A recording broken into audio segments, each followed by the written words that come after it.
তাহাজ্জুদ আর ফজরের অভ্যাস আছে যার, রহমত পূর্ণ প্রভাত হয় তার। আলহামদুলিল্লাহি রাব্বিল আলামিন ওয়াসসালাতু ওয়াসসালামু আলা সাইয়্যিদিল মুরসালিন আম্মা বা'দ ফাআউযু বিল্লাহি মিনাশ শাইতানির রাজীম বিসমিল্লাহির রহমানির রহিম আসসালাতু ওয়াসসালামু আলাইকা ইয়া রাসূলুল্লাহ ওয়া আলা আলিকা ওয়া আসহাবিকা ইয়া হাবিবাল্লাহ আসসালাতু ওয়াসসালামু আলাইকা ইয়া নবিয়াল্লাহ ওয়া আলা আলিকা ওয়া আসহাবিকা ইয়া নূরাল্লাহ। দূরেও কাছে, দেশেও প্রবাসে, যে যেখানেই রয়েছেন সকলকে একরাশ প্রীতি ও শুভেচ্ছা জানিয়ে শুরু করছি অনুষ্ঠান রহমতপূর্ণ প্রভাত। দর্শক, জিলহজ মাস আমাদের মাঝে সমাগত, আর এই মাসের অনেক মর্যাদা রয়েছে, অনেক রহমত ও বরকত রয়েছে। তো এই মাসে আমরা এই রহমতপূর্ণ প্রভাতে ইনশাআল্লাহ তাআলা অন্যান্য দিনের ন্যায় আজও একটি গুরুত্বপূর্ণ টপিক আমরা নিয়েছি। কি সেই টপিক আমরা শুনব? চলুন প্রথমে আমরা দরুদে পাকের ফজিলত সম্পর্কে জেনে নিই। দরুদে পাকের অগণিত অসংখ্য ফজিলত রয়েছে, তার মধ্যে একটি ফজিলত চলুন আমরা আমাদের হৃদয়ের কান দিয়ে শ্রবণ করি। যেমনটি আল্লাহর প্রিয় হাবিবুল হাবিব হুজুর পুরনূর সাল্লাল্লাহু আলাইহি ওয়া আলিহি ওয়াসাল্লাম ইরশাদ করেছেন যে তোমরা তোমাদের মজলিসকে আমার উপর দরুদে পাক পাঠ করে সজ্জিত করে নাও, কেননা তোমাদের এই দরুদে পাক কিয়ামতের দিন তোমাদের জন্য নূর হবে। সাল্লু আলাল হাবিব সাল্লাল্লাহু তাআলা আলা মুহাম্মদ সাল্লাল্লাহু আলাইহি ওয়া আলিহি ওয়াসাল্লাম সালাতাম ওয়া সালামান আলাইকা সাইয়্যিদি ইয়া রাসূলুল্লাহ। ভালো ভালো কিছু নিয়ত আমরা করে নিয়ে আসুন, কেননা হাদিসে পাকে বর্ণিত হয়েছে নিয়াতুল মুমিনি খায়রুম মিন আমালি, মুমিনের নিয়ত হচ্ছে তার আমলের চেয়ে উত্তম। তো কিছু ভালো ভালো নিয়ত হওয়া চাই, অন্তত একটি নিয়ত করা যেতেই পারে, তা হলো এই যে শুরু থেকে শেষ পর্যন্ত আল্লাহ তাবারাক ওয়া তাআলার সন্তুষ্টি অর্জনের নিমিত্তে এই অনুষ্ঠান আমরা দেখব ইনশাআল্লাহ আজ্জা ওয়া জাল। এই অনুষ্ঠানের মধ্যে থেকে যে সকল শিক্ষণীয় বিষয়াদি তথা মাদানী ফুল অর্জন করব, সেই ফুলগুলোকে হৃদয়ের ফুলদানিতে সাজিয়ে সৌরভ দ্বারা নিজেকে সুরভিত করব। পাশাপাশি একই সৌরভে আমরা অন্য অপর যে মুসলমান রয়েছে তাদেরকে সুবাসিত করব, অর্থাৎ নেকির দাওয়াত দেব, নিজেও আমল করব এবং নেকির দাওয়াত দেব ইনশাআল্লাহ আজ্জা ওয়া জাল। শুরু থেকে শেষ পর্যন্ত সঙ্গেই থাকুন। খুবই গুরুত্বপূর্ণ একটি টপিক আমরা নিয়েছি। কি সেই টপিক ইনশাআল্লাহ আমরা শুনব। চলুন প্রথমে আমরা কুরআনুল কারীমের তেলাওয়াত শ্রবণ করি। আউযু বিল্লাহি মিনাশ শাইতানির রাজীম। বিসমিল্লাহির রহমানির রহিম।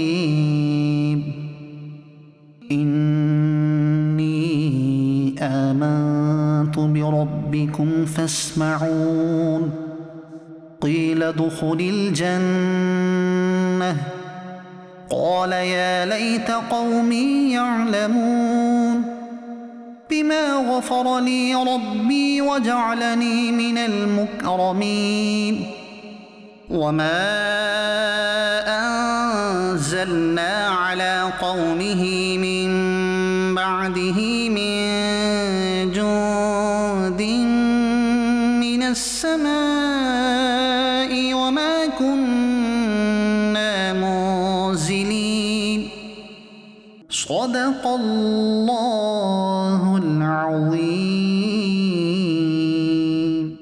সুবহানাল্লাহ সুবহানাল্লাহ। দর্শক, চলুন প্রথমে আমরা হামদে বারি তাআলা শ্রবণ করব, এরপর আজকের বিষয় সম্পর্কে আমরা জানব। আর আজকের বিষয় হচ্ছে সন্তানের দীক্ষা ও মা। খুবই গুরুত্বপূর্ণ একটি বিষয় বর্তমান সামাজিক প্রেক্ষাপটে। আজকে আমরা এই বিষয়ে আমরা আলোচনা করব, পাশাপাশি এও জানব যে সন্তানের জীবনে মায়ের কি ভূমিকা রয়েছে এবং মায়ের যে ফজিলত রয়েছে সেটাও আমরা শুনব। পাশাপাশি মায়ের কি করণীয় রয়েছে, সন্তানের জন্য কি ভূমিকা রয়েছে সে সম্পর্কেও আমরা আলোচনা করব ইনশাআল্লাহ আজ্জা ওয়া জাল। দর্শক, চলুন আমরা হামদে বারি তালা শুনবো।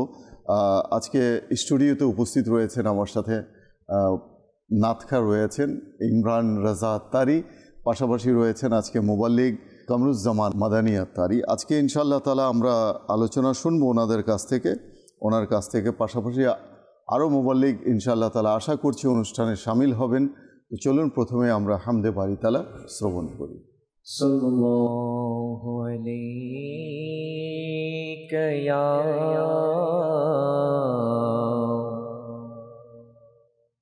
ইয়া রাসূলাল্লাহ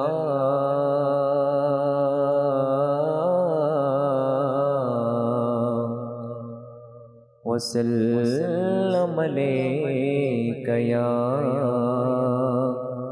হাবিবাল্লাহ। জীবনে হবে কি তোমার দিদার ইয়া রাসূলুল্লাহ, এ আশায় রয়েছি গুনাহগার ইয়া রাসূলুল্লাহ সাল্লাল্লাহু আলাইকা ইয়া রাসূলুল্লাহ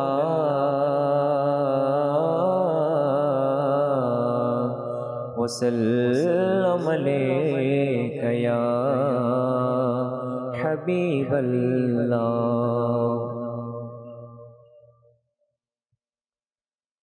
আল্লাহু আল্লাহু আল্লাহু আল্লাহু আল্লাহু আল্লাহু আল্লাহু আল্লাহু আল্লাহু আল্লাহু আল্লাহু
শক্তিমান বন্দর প্রতি দয়াবান আল্লাহ সর্ব শক্তিমান বন্দর প্রতি দয়াবান। প্রিয় হাবিব করলেন দান যিনি ঈমানেরই জান, প্রিয় হাবিব করলেন দান যিনি ঈমানেরই মান। গো মওলা ও গো মওলা মওলা আল্লাহ আল্লাহ আল্লাহ আল্লাহ আল্লাহ আল্লাহ আল্লাহ আল্লাহ। मौला दिल के जंग छोड़ा कल्बे नूरी पाए जीना। मौला दिल के जंग छोड़ा कल्बे नूरी पाए जीना।